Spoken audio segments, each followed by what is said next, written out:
Hey yo les gens, c'est Tigerster. On se retrouve pour un nouveau tuto, une nouvelle vidéo sur ma chaîne. Du coup, pour ce tuto, ça s'intitulera comment faire un logo sur Android très facilement, qui ressemble quand même à quelque chose, hein, on va pas se le cacher. Donc il va falloir vous munir de PSTouch. PSTouch, vous pourrez l'avoir avec le lien que j'ai mis dans la description.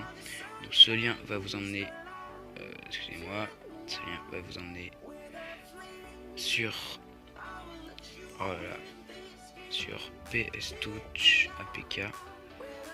Hop, ça vous emmener sur Adobe Photoshop Touch 1.7.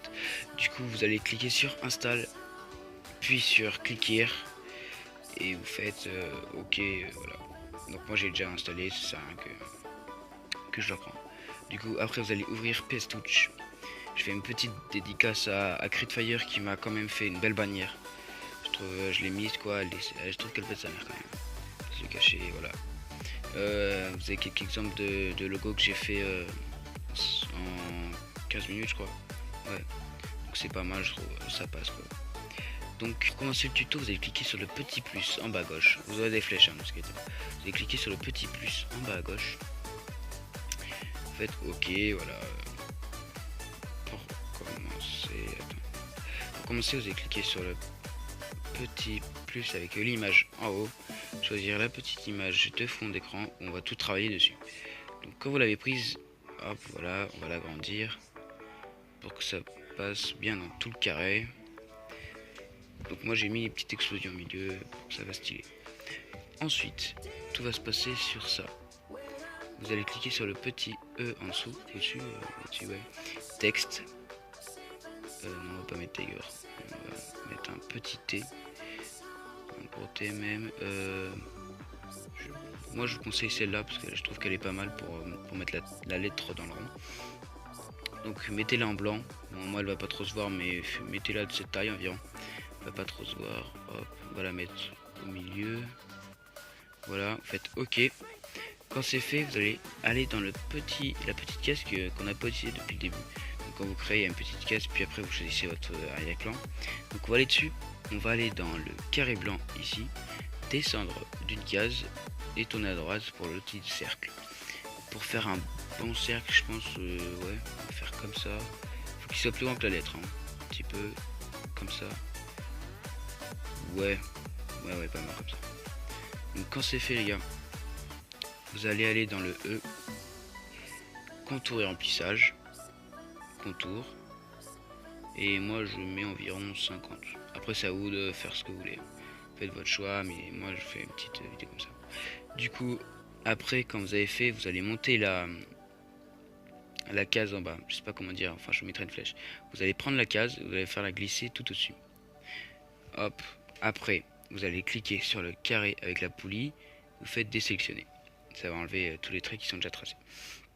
Quand vous en êtes à là, en fait, va falloir remettre les deux, le rond et le T en même temps. Non, on va pas faire ça parce que sinon ça va casser le truc. Donc le T, d'abord vous allez sur l'image de T. Donc, vous descendez d'un, vous faites E. Ah non, ça en fait. Vous faites les 4 flèches en haut là, à côté du réglage. Faites les 4 flèches et vous allez essayer de tourner un petit peu votre T et de coller les bords pour qu'il n'y ait pas trop de vide. Un petit peu l'agrandir. Tac. Après ça c'est tout des choix. C'est ce que vous faites ce que vous voulez. Ça a l'air bien comme ça. Donc je vais reprendre. Vous allez cliquer sur le petit rond en bas vers le fond d'écran. Ça va désactiver le fond d'écran. Vous allez pouvoir faire une manip sur les deux phases qui restent. Donc à ce moment là, vous allez cliquer sur les deux petites parquettes en bas là, qui sont l'une sur les autres, encore avec la flèche, les parquettes les unes sur les autres, et vous allez fait fusionner les calques. En fait ce qu'il va faire c'est que les deux vont se superposer et il va y avoir plus qu'une. Après vous allez pouvoir recliquer sur le rond, le fond d'écran, ce qui va refaire tout apparaître. À ce moment là en fait vous allez aller dans celui-là, ouais. Et vous faites, quand vous êtes toujours sur le rond et le T, hein, la même image, vous faites dans le carré avec la poulie, vous allez dans sélectionner des pixels, en fait ça vous entourer toute votre forme. Et quand vous êtes en à là, je sais plus parler. Quand vous en êtes à là, vous allez sur le crayon, extraire. Ah non, d'abord vous faites passer cette image au-dessus, puis vous faites crayon, extraire. Extraire. Voilà. Pourquoi il y a la souris? On va enlever la souris.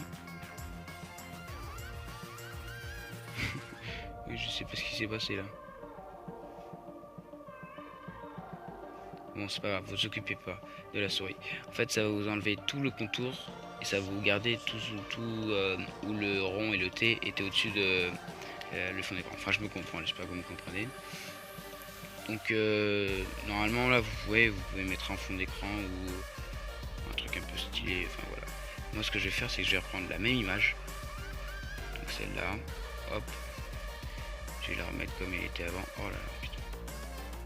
Mais c'est quoi ça? Attendez 2 secondes, je règle ça. Oui, donc je crois que j'ai dû cliquer quelque part. Ça a dû mal faire ce que je voulais. Du coup, vous en êtes à là, vous allez rajouter la photo. Ou pas, hein, comme vous voulez. Moi, je vais le remettre bien comme ça. Hop.